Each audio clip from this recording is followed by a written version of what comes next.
So sitting in a comfortable position, whatever position that is, even, lying down is fine too. We don't need to sit.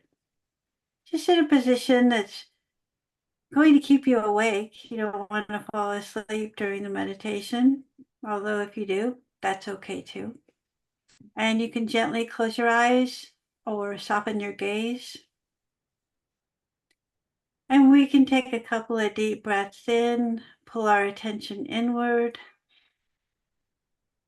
And as you exhale, just letting go of the day.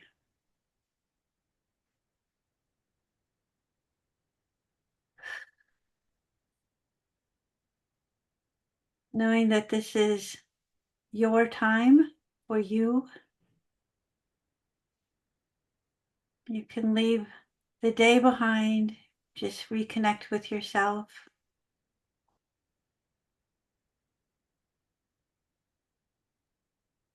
Allowing your body to settle in a comfortable position. And feel free to move to find that position. And when you feel comfortable, just allowing your body to settle into your seat, feeling supported.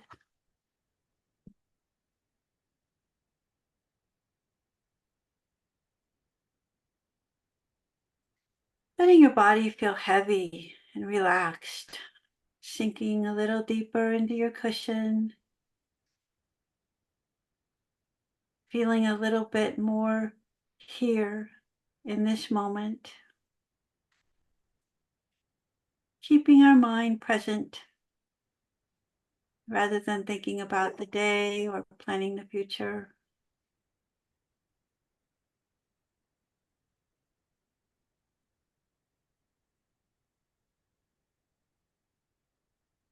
We can do a body scan beginning at the top of your head and slowly moving downwards, releasing your jaw muscle.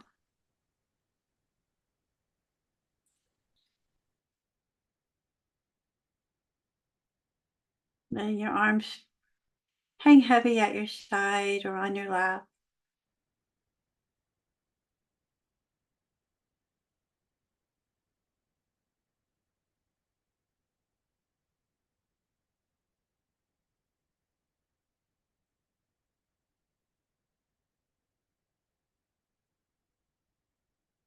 And with the next exhale, releasing any additional tension that's caught in your body from the day, letting yourself feel really heavy in your seat, very relaxed.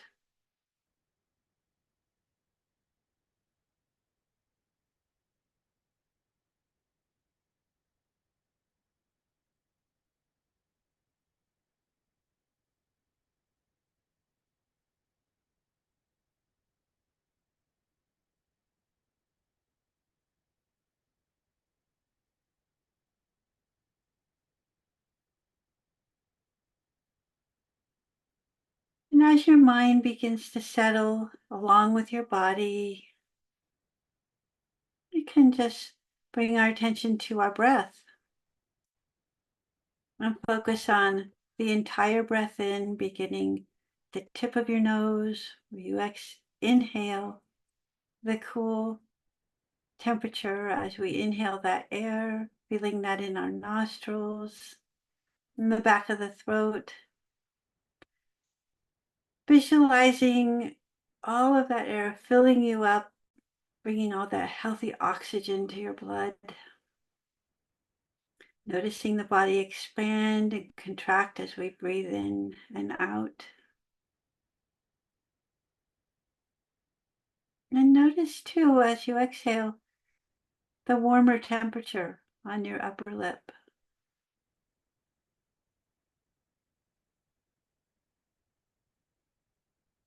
So we're training ourselves to stay with each moment by staying with each breath.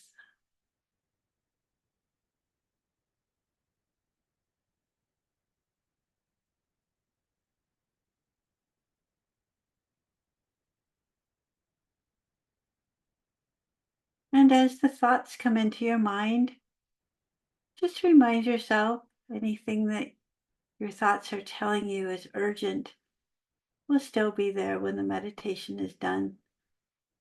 We can just let them float by. We don't need to get caught in their story. We're just taking these moments for ourselves to reconnect and settle and relax in this wonderful group.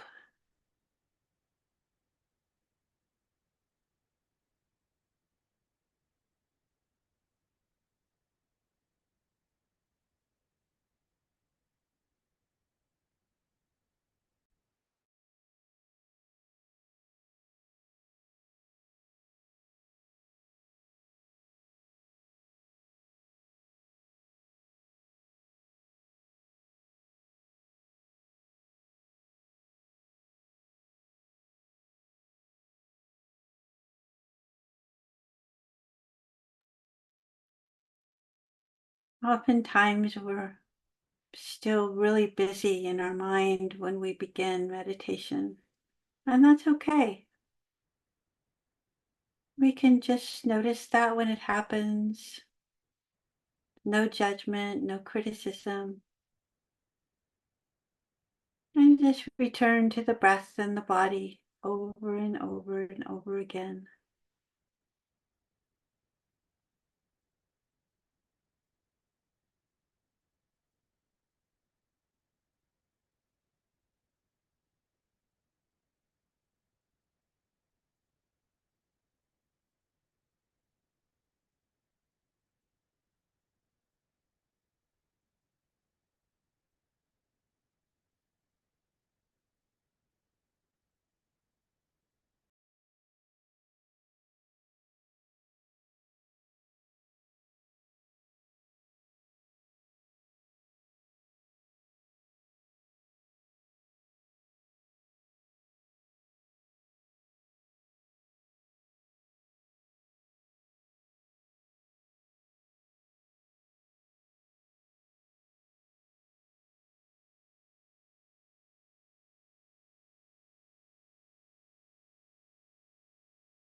And where is your mind right now?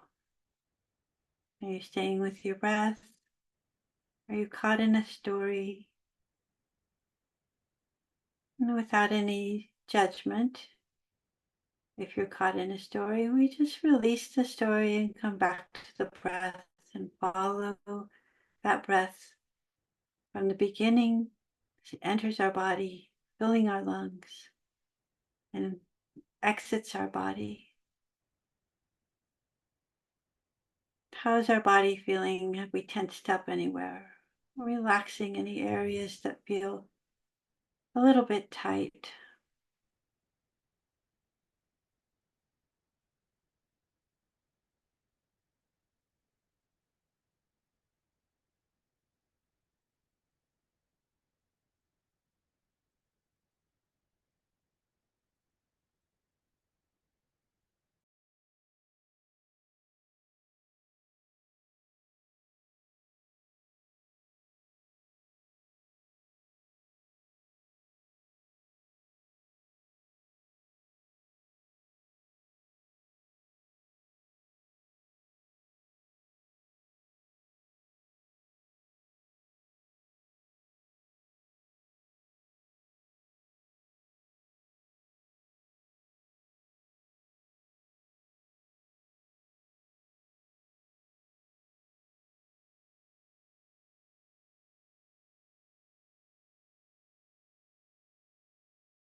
we've been going over the Eightfold Path, the Noble Eightfold Path of beginning with the Four Noble Truths that number one, there is suffering. It's part of our humanness. We want things to be the way we want things to be. Doesn't always work out. We get frustrated and we're not so happy. We might get cause some suffering if we have loss in our life, or something is not going well in our family. It can really be painful. So wanting those things to change but having no control over them is very frustrating, and it is very causes a lot of suffering. So the second noble truth being that there is a cause of suffering and we can name it usually. The more we practice our meditation and mindfulness, the more we can pinpoint what it is that's causing us suffering. So if we can name it, we're more likely to be able to work with it. And that's the third noble truth, that there is hope for a way out of suffering, working with what we can see. And that fourth noble truth is the way out, is the Noble Eightfold Path. If we want to follow the Noble Eightfold Path, we're going to be working with three trainings. The first training is in the higher wisdom, which is right view or wise view, and right thought or right intention. And the second training is the ethical conduct. So we have a higher moral discipline. And the three trainings in the ethical conduct are right speech, right action, and right livelihood.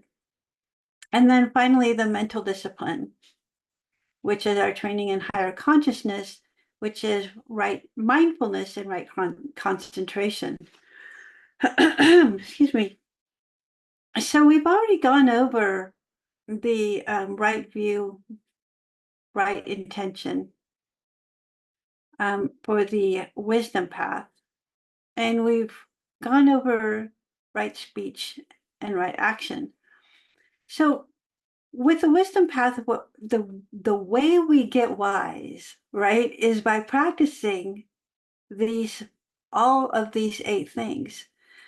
And we don't necessarily need to keep them in any certain order, but we want to practice our ethical conduct so that we can gain wisdom and learn how to be happier. Well, once we start seeing what's causing us to become unhappy, and we realize it's us, it's the way we're seeing the world, then we can make those changes. We can start shifting into different areas and working with the different ethical conducts to see if we're really on the right path. And always keeping a checklist, which is what I do. I find myself getting frustrated or disappointed, sad, angry. And this past week, I made it big effort to notice when that happens and then go through the steps. Am I seeing the truth? Am I having right view? Right understanding? Do I really see what's happening? Do I understand that it's not personal? Sometimes that's a big one for me. And then I look at my thoughts. Am I having wise thoughts? What kind of intention is behind my thoughts? Do I have the benefit of others and myself in those thoughts? Or do I have spiteful thoughts or judgmental thoughts or critical thoughts? And I find that I do have quite a bit of those things. And I realize it's just part of being human, and it's part of our culture here in the United States. We have, and Europe too, I think, we have this culture that we're not allowed to be weak. We're not allowed to accept our feelings. We're not allowed to admit we have these feelings. So and we're not all, of course, trained that way, but many of us are raised with that, and it's hard to step out of it. It's really hard to step out of it. But when we put the extra effort into noticing it and naming it and accepting it and seeing the truth, and then learning to let go. Let go if we can't think. If something is beyond our ability to change, we need to let go of trying. We're not going to be able to change something we can't change. So letting go, and it's not easy. It's not easy to let go and accept things we don't like, but it does create a path that gets us into a better mind frame and less resentful, less angry, less frustrated, and therefore much happier. So it's definitely a practice. And this is why we do it. We want to be better people. We want to be happier people. We want to take care of each other. Finishing up the ethical conduct and the higher moral discipline is livelihood. So we want to look at a right livelihood, and that can mean a lot of things. In the Buddhist text, it means living from begging, but not accepting everything that's offered and not possessing more than is strictly necessary. So we want to live simply. It just is so much easier and such less of a burden to want to add heaps of responsibility onto ourselves. We have responsibilities, of course, but what can we let go of? What positive things can we add? And we want to look at that. So right livelihood or wise livelihood is closely interconnected with the right intention and right action, right? So this is part of our job. If we have a job to go to, um, do we want to look at the intention behind it? Is it a good, healthy job? Is it mentally healthy? Is it healthy for other people? Does it help other people? And so when we step into those jobs, that's our right action. We want to make sure we're doing it properly. And in our practice of meditation, we find that pathway to our authentic self. And we consciously refresh our spirit by restoring our natural alignment with our path. And our authentic self knows how to live and knows how to create a better world for us with the choice of right livelihood. So this is something we do know. We often forget to get in touch with that inside of us, listen to our heart. But we already know the answers to most of our questions. So part of being a productive member of society is choosing how we make a living or earn a living. If we retire from a job after 30 or 40 years, we still choose how to engage in our daily life.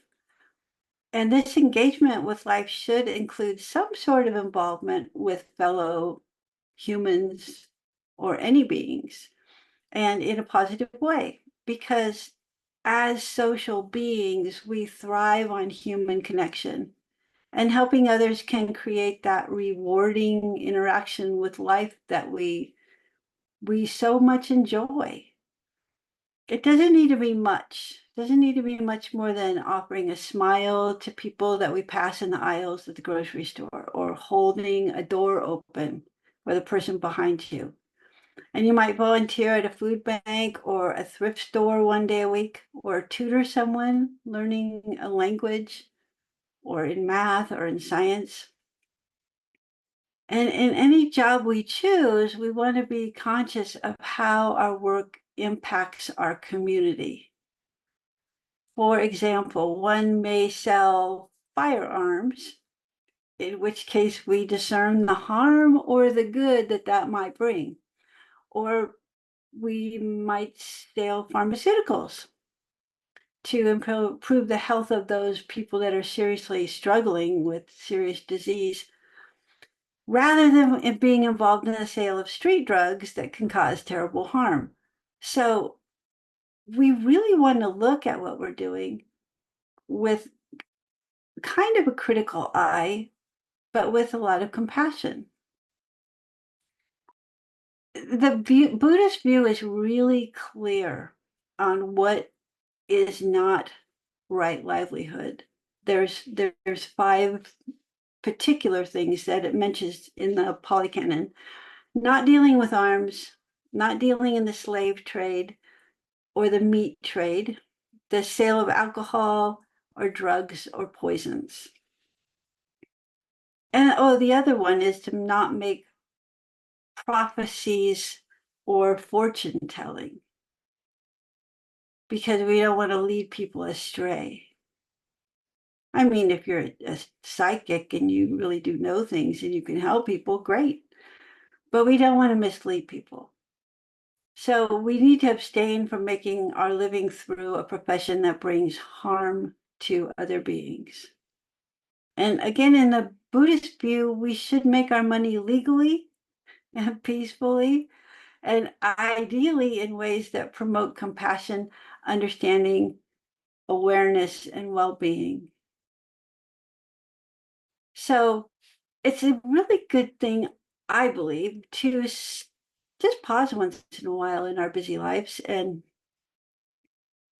make sure that we're interacting with our coworkers well, that we're being kind to people, that we may not have a job that serves people directly, like a doctor or a nurse or a mindfulness teacher, but most of us have jobs that are part of our world, that whether it's picking fruit or packing fruit or putting it on a truck or driving the truck or working at the store where we sell the food. There's so many ways that we're part of the whole human conjunction. We're helping each other out by doing our little parts, right? We're little worker bees. We have our parts we do. There's one thing I wanted to mention that I hear a lot from people. They are very unhappy in their job. And often I will get life coaching people that will come to me and tell me, I'm really unhappy and I don't know why. I have a great job, but I don't like it and I don't know what to do. So it's nice once in a while to sit back and just look at what are the things that your imagination tells you you might want to do? What are the dreams that you have? Maybe they're not all realistic, but you might be able to touch on them. You might be able to volunteer somewhere. Or I don't know, there's sometimes we can incorporate other things into our life. So as long as we have a job that helps people out, helps out the community, is compassionate, and adds to everyone's well-being, I think we're doing really well. I don't think I see a whole lot of arms dealers on here or anything like that. Um, the reason that the Buddhist texts do state that being in the meat trade is offensive is because Buddhists are vegetarians. And the first precept is to do no harm. We abstain from killing. So we're not all strict vegetarians. So that's something that's kind of, you use your common sense with. I'm not telling anyone to stop eating meat. I'm just simply saying it's something to think about. I think Right Livelihood, when I first thought about it, I think, well, what am I going to talk about when you're talking about your jobs? But there's really a lot that goes on with working in this world, whatever country you're from, wherever you live. Part of this for me is very helpful in cultivating my mindfulness. I try to look at everything in every direction, whether it's the thoughts that I think, the actions I take, the speech I use, the way I listen, um, the way I interact with people. It's really important to me to be really aware of how I'm doing that. And that really cultivates my mindful awareness. It helps tremendously. Once we start being aware of how we work in the world and who we work with and how we treat people, it starts to reduce a sense of suffering. We can say we have a really stressful job. Sometimes it's our mindset that can create the problem. If we go into work every day thinking, oh, I got to go into work, I don't like this job, it's probably not going to be a great day. But if you can go into work with the mindset of, I'm really fortunate to have this job, I'm really fortunate to be earning a living so I can feed my family and take care of myself, it changes everything in the day. Everything kind of shifts into a more positive view. And the other part of it is when you enter work that way, whether it's an actual job or walking into the grocery store or the bank, if we have that attitude, it creates a sense of social harmony. And that's something that we can really use in this world. More of that. Um, it's there's a lot involved when you're talking about right livelihood.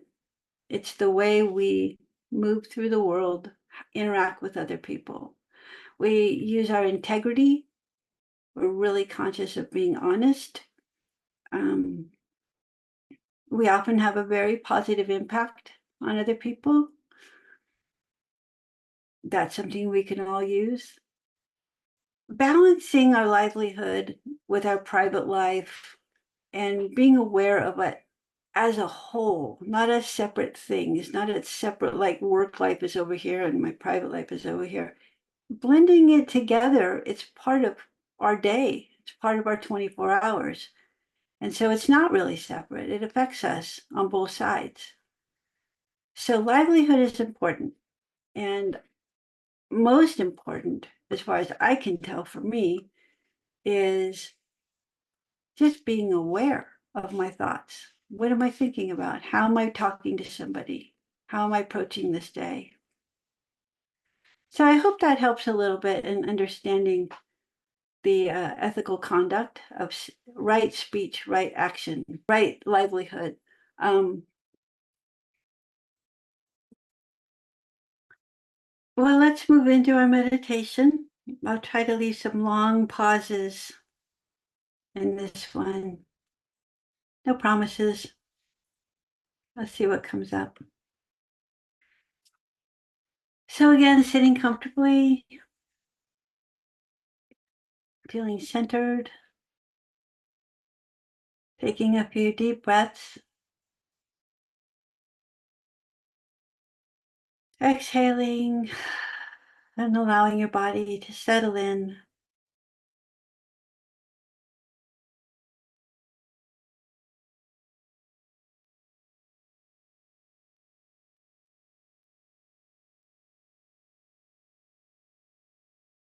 Again, scanning from the top of our head downward, seeing if there's any areas we can just relax a bit more, maybe our forehead, our face muscles, our jaw muscle, our neck and shoulders, letting our arms feel heavy in our lap.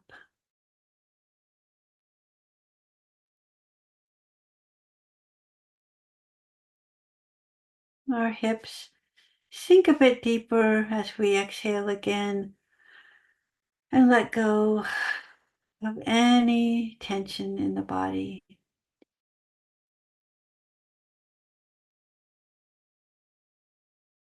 Letting your legs become liquid,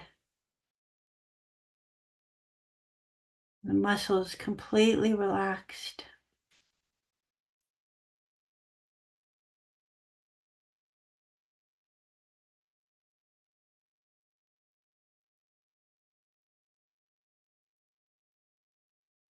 And as we begin to settle, we notice any thoughts that come into our mind.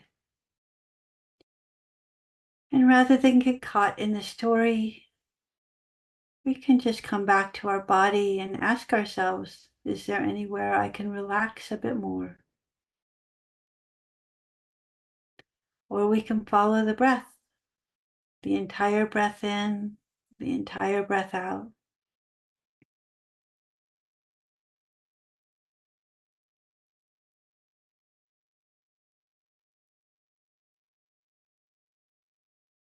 We can visualize our lungs expanding and pulling that oxygen into our bloodstream,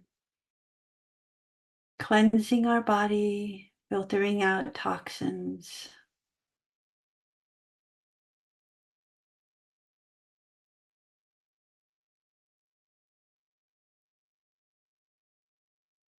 And reminding ourselves that we have everything we need in this moment.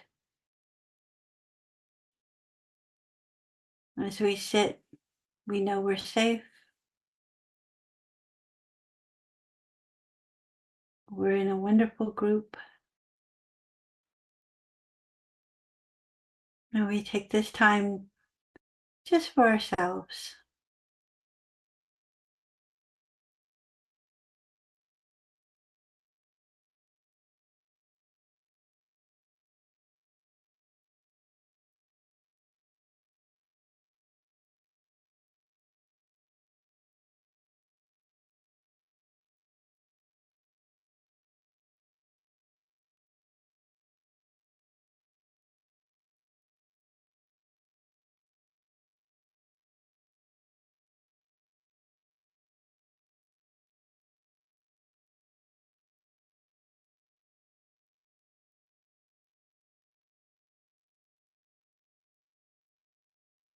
And we can suggest to ourselves that maybe we're here for more than to simply exist.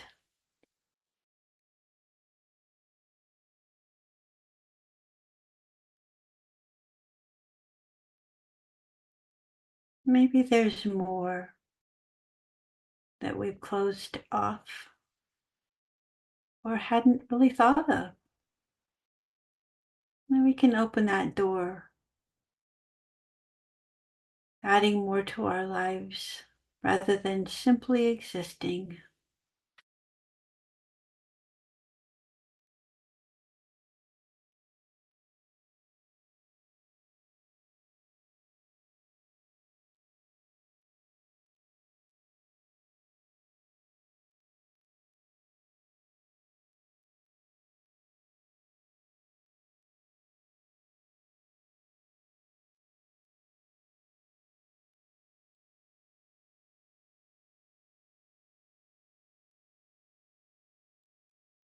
We're now looking into our heart, touching into that divine energy that connects us with God or the divine or whatever name you want to use. Can we get in touch with and realign ourselves with our true, authentic self? The one who already knows the answers.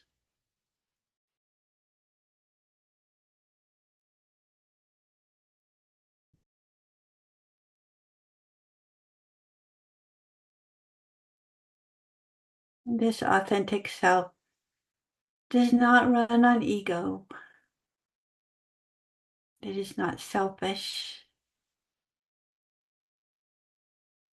It's caring and compassionate and wants nothing more than complete happiness for you.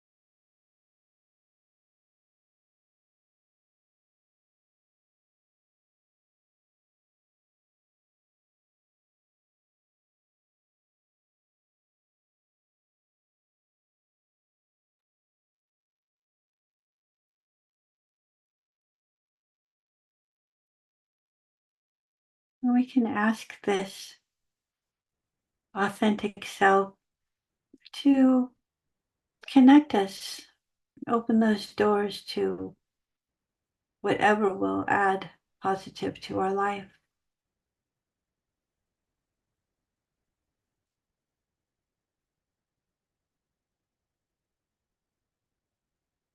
What can I bring to the world that would be helpful, compassionate, and caring?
And if your mind has wandered, just gently bring it back, beginning again with following the breath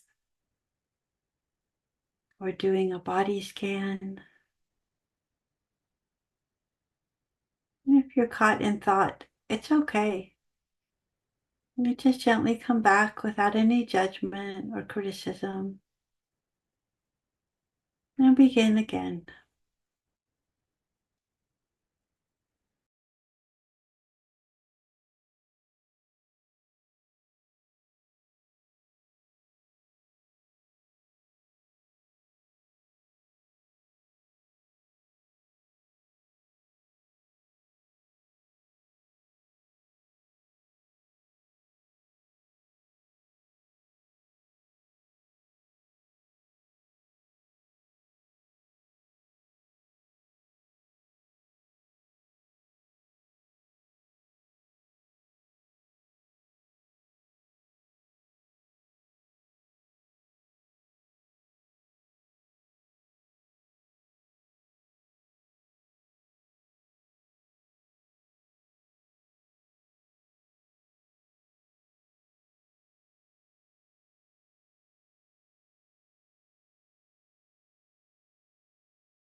Now we can repeat a few phrases to ourselves if you'd like. May I be free from fear and danger. May I be free from fear and danger.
May I be free from pain and sorrow. May I be free from pain and sorrow.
May I hold myself with great care and compassion.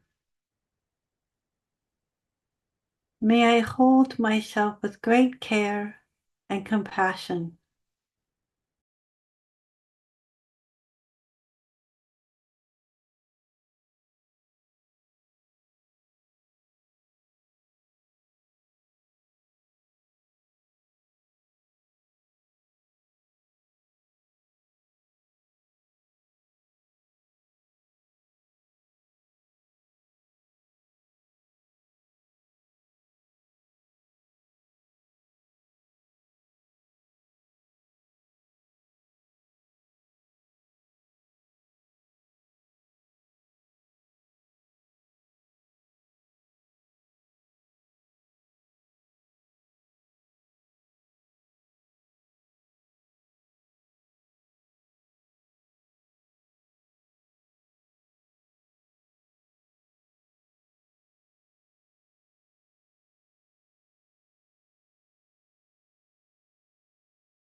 May I find peace and healing in this moment. May I find peace and healing in this moment.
Okay, then I'll see you next week. We're going to talk about the right mindfulness and the mental discipline, develop our higher consciousness. Sounds like quite a scoop, but I'm sure we'll do fine. So, have a great week. Thank you all for being here. Take good care of yourselves.